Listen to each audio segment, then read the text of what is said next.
Hello everyone, welcome back to the Modern History Spectrum chapter wise MCQ series. Today is the lecture 11. So I welcome you to this YouTube channel Chinar Speaks. Today we are discussing chapter 11 of Modern History Spectrum. We have today the chapter name is, the name of chapter is Administrative Changes after 1857. So if you like the video, please do subscribe to the channel and like the video. Okay, let's move to question number 1.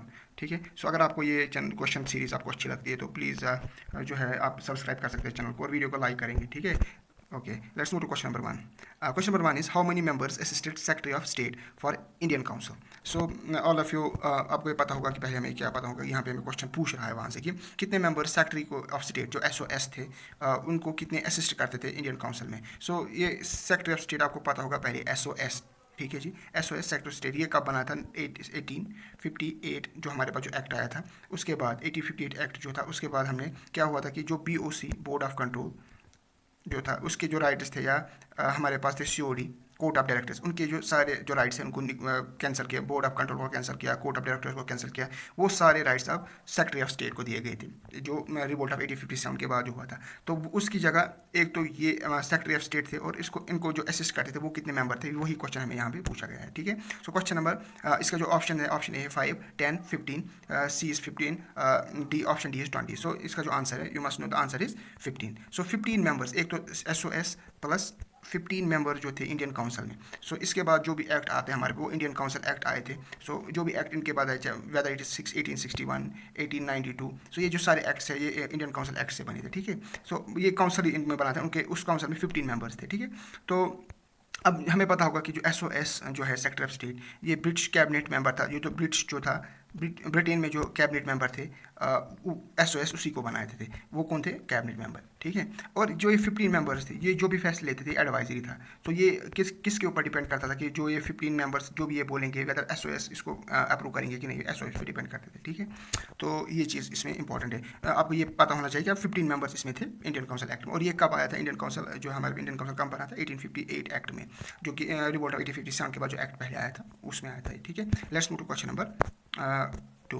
So question number 2 में हम जाते हैं. तो वहाँ पे हम ये देखेंगे कि which act return legislative powers to Bombay and Madras and Bombay. किस एक्ट ने लेजिस्लेटिव जो पावर्स थे जो वो लॉ बनाते थे बम्बई और मद्रास के, किस एक्ट ने उनको वापस दिया था वो पावर. ठीक है. सो हमें पहली बात यहाँ पे ऑप्शन ए हम देखें Indian council act 1861, option B Indian council act 1892, C government of India act 1919, government of India act 1909 and 1919. अब हमें इन दो में से हमें देखना कि किस में, जो हमें ये चार ऑप्शन इसमें किस एक्ट ने जो है मद्रास और बम्बई को पावर्स लेजिस्लेटिव पावर्स वापस दिए थे. और वो एक्ट है, you can give answer is Indian council act 1861.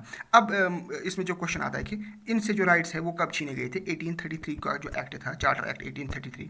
ठीक है. चार्टर एक्ट जो था 1833 का, उसमें जो legislative powers of Bombay and Madras वो छीन लिए गए थे, उनसे उनसे लिए गए थे और वो बंगाल को दिए गए थे. जो बंगाल के जो गवर्नर थे सिर्फ वो लेजिस्लेशन देते थे. लेकिन हाँ 1861 में अगर हम देखेंगे इनको वापस से एक्ट वापस से जो पावर्स है इनको वापस दिए गए थे. ठीक है. Okay, I think that's enough. Let's move to question number 3. Question number 3 अगर हम देखेंगे, क्वेश्चन नंबर 3 क्या है? Who appointed lieutenant governors in charge of other provinces. So question ये था कि जो लेफ्टिनेंट गवर्नर्स उस टाइम पे जो अपॉइंट करते थे जो कि इन चार्ज होते थे अदर प्रोविंसेस के, जैसे कि जो अब इसमें क्या क्वेश्चन में क्या है कि दो टाइप्स के प्रोविंसेस होते थे. एक तो होती थी प्रेसिडेंसीज. सो अगर हम देखेंगे प्रेसिडेंसी पहले होती थी, यहाँ पे प्रेसिडेंसी आपको पता होगा कि पहले प्रेसिडेंसीज होती थी और वो प्रेसिडेंसीज 3 थी. वो कौन सी थी?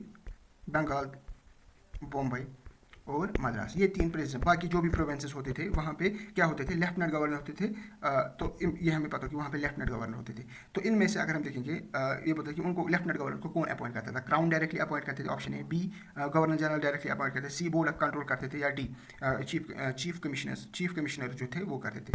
सो यहाँ पे कमिश्नर्स होंगे, यहाँ पे कमिश्नर्स है. ठीक है. तो हम देखेंगे उनको अपॉइंट जो करते थे वो कौन थे? वो गवर्नर जनरल थे.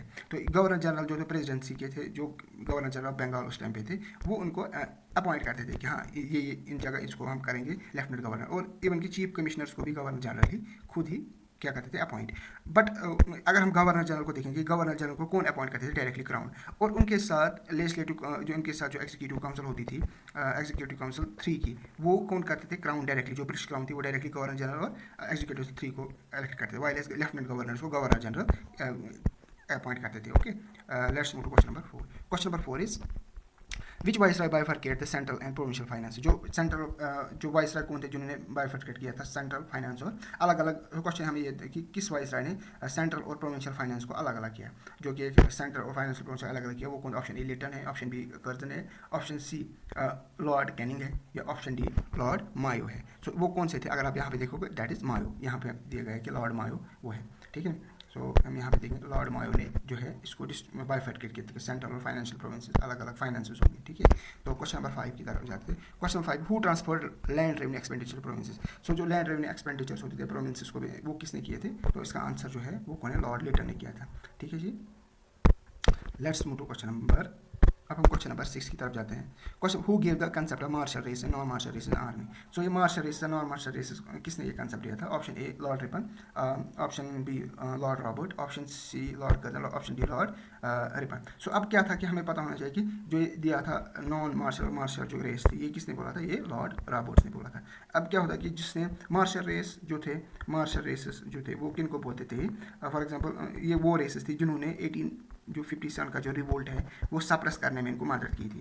अब सप्रेस जिसने किया, ब्रिटिश को मदद की थी कि सप्रेस करने में, उनको इन्होंने बोला कि दे आर मार्शल रेसेस। सो अब मार्शल रेसेस में कौन कौन से थे? एक तो सिख होते थे, गुरखास होते थे और पठान थे। तो ये 3 कम्युनिटी को मार्शल रेसेस बोलते थे। वाइल जो भी नॉन मार्शल रेसेस में जैसे कि सोल्जर्स अवध के थे, ठीक है जी, अवध जो बिहार के थे, सेंट्रल प्रोविंसेस के थे, मद्रास के थे, इन सब को क्या बोलते थे? Non martial races. Okay, let's move to question number 7।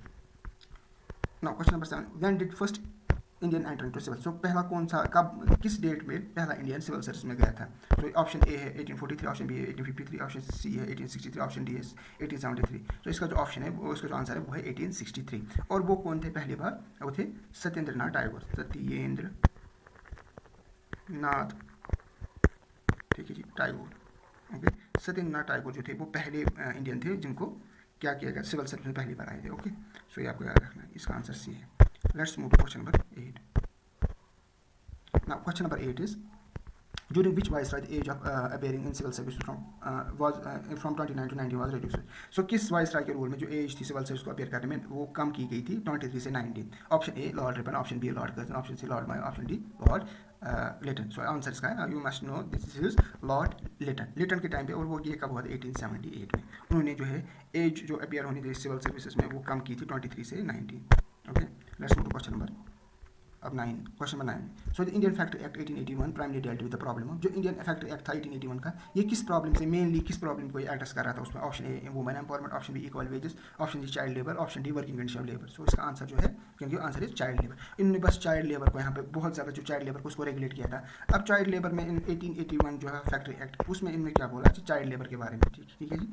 सो ये फॉर एग्जाम्पल अगर हम देखेंगे कि इन्होंने बोला कि जो चाइल्ड है, चाइल्ड के रिलेटेड इन्होंने बोला कि जो लेस देन 7 ईयर्स है, 7 ईयर्स का जो चाइल्ड है वो काम नहीं करेगा, ठीक है। 1881 में बोला कि 7 ईयर से लेस देन है वो काम नहीं करेगा, वो किसी काम में नहीं करेगा और कोई भी काम नहीं करेगा, that means is a child. और दूसरी बात यहाँ पे क्या कहते हैं, 4 जो वीक्स, जो 4 डेज़ की जो है मंथली हॉलीडे होनी चाहिए, ठीक है।